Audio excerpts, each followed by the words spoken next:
This season on An Hour of Sleep plays Chronotopia. Experience wealth.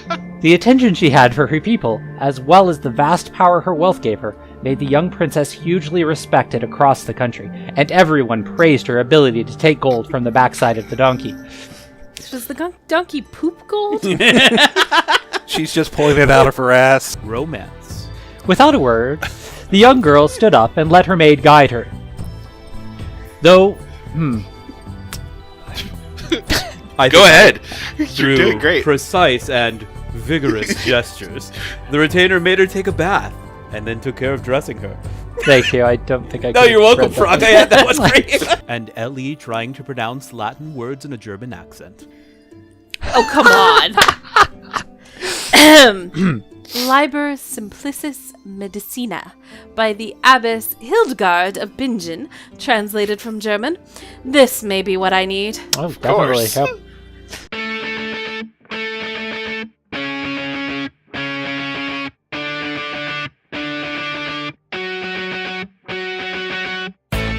We've had an hour of sleep, and it's time to play Chronotopia. Hit start, Doc Frog. Let's get this going. How did it all begin? Before my eyes was the most beautiful landscape one can imagine. A vast and infinite blue sky. A bright sky with hints of clouds. I could never have dreamed of a better place to adorn my last moments. To be honest, it'd almost be a waste. The light is so bright, so powerful, that it's making me fade away. Some thin strands of hair obscure my eyes from time to time. My weight makes me fall lower and lower, again and again. Lower and lower and lower. Yes, I'm drowning in this vast and fickle landscape, bit by bit. And I'm getting lost in my confusing thoughts. My whole being is growing numb. I'm like a straw at the whim of the winds, taken far away by it. What I was is fading away. My memories, what defines me, disappear. To be honest, as my body approaches the ground, as I'm bracing for impact, nothing matters anymore. I'd like to say I'm afraid, yet I do not feel anything anymore. All I know is that I do not deserve what is up there. I am not worthy of flying. While my corporal being shatters into pieces, my mind keeps moving. Particles flow all over my stiff and heavy body. Everything is getting dark and silent. I do not know where I'm going, but I know that this is where I belong. There lies my punishment. I'm going back to the original darkness. How can I even be forgiven? A rustling sound woke me up. My eyes opened by themselves, almost against my will, to reveal a blurry and gray world. Confused, I tried to move my body, yet all of a sudden, it had become so heavy that it would not answer me.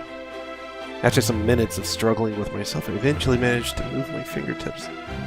Still, something was holding me back.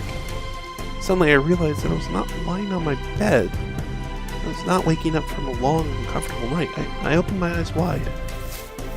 I was standing up, held up against a wall by some hanging plants, hanging my limbs. A soft vegetable wall enveloped me wholly in some sort of protective and comfortable cocoon. I pulled at the plants a bit and tore them apart with my hands, eventually freeing myself entirely. I could not stay here. I had to get out. Determined, I pierced the membrane and dove into the unknown. I found myself in a gigantic temple, plunged in twilight. Pale lunar rays passed through from above the vault, which allowed my eyes to get used to the darkness so I could finally see what the night was hiding the building. All around me, there were dozens and dozens of cocoons, just like mine, lying around, quietly. Disturbed, I drew closer to the nearest one and took a look through the shiny and translucent membrane. There was someone inside, a sleeping human being. I was deeply unsettled by this discovery. Despite my numb mouth and hazy mind, it was clear to me that those poor souls were being held captive against their will, and I knew I had to free them. As I was ready to tear the plants surrounding the cocoons of the unknown woman, I heard a bell tinkling beside me.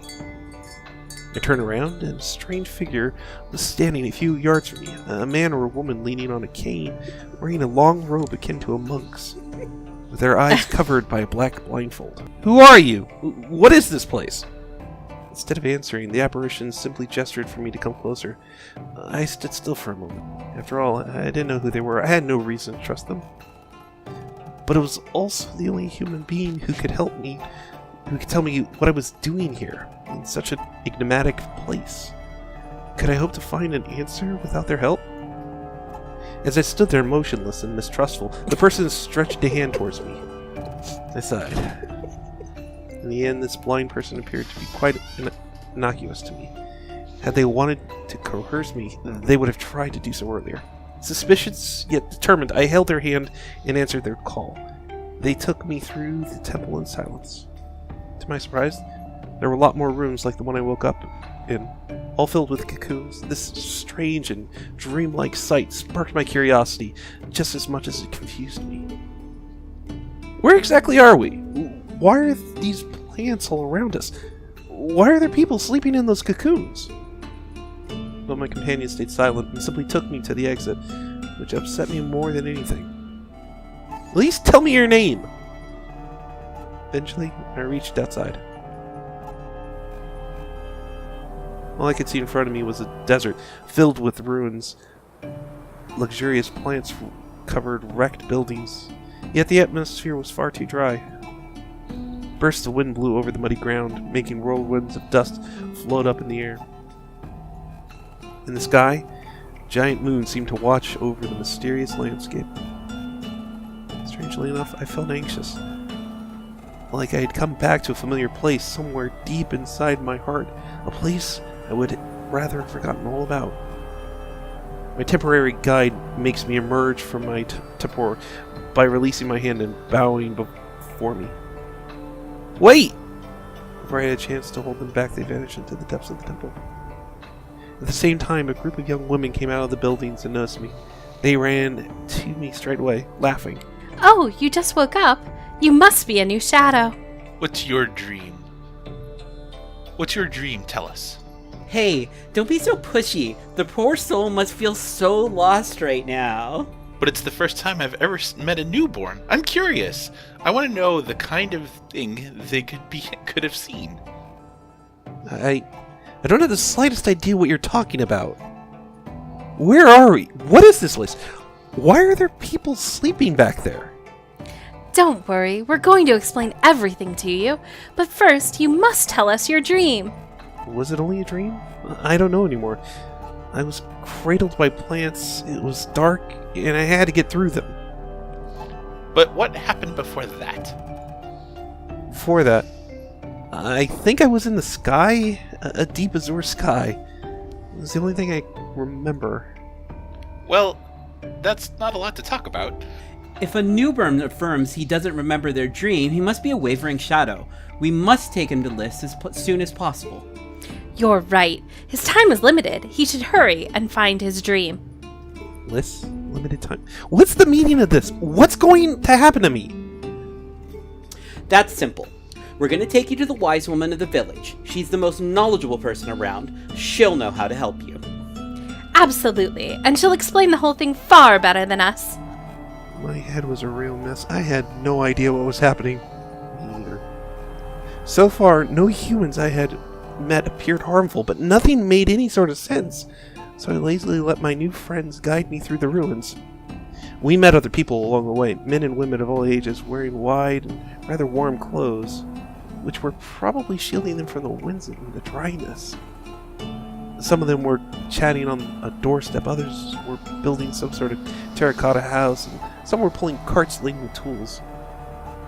One could have thought it was an ordinary village if it was not for this particular unspeakable feeling. It felt like these people were not entirely real, like this hamlet was just full of shadows.